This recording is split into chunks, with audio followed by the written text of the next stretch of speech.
So guys, for the first step, we're going to head over to search and type in troubleshoot settings. Click on it. Once we're on it, we're going to click on other troubleshooters. And then next to the network and internet troubleshooter, you want to click on run. If you have any problems with the network and internet, it will try to resolve it for you.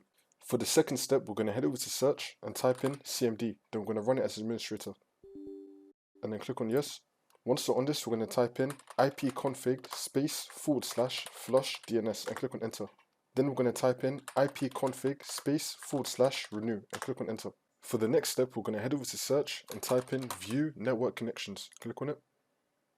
Once we're on this, we're going to click on our Ethernet or Wi-Fi connection, no matter which one you have. You want to double click on it, and then click on properties, and then click on Internet Protocol version 4. And then you want to make sure that use the following DNS server address has been ticked.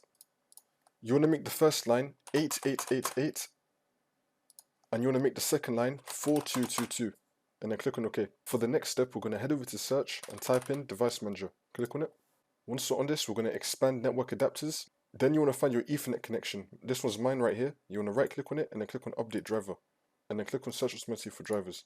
Make sure that the best drivers for your device have been installed. Now for the last step, we're going to head over to search and type in CMD. Then we're going to run it as administrator. And then click on yes. Once we're on this, we're going to type netsh winsock reset and click on enter.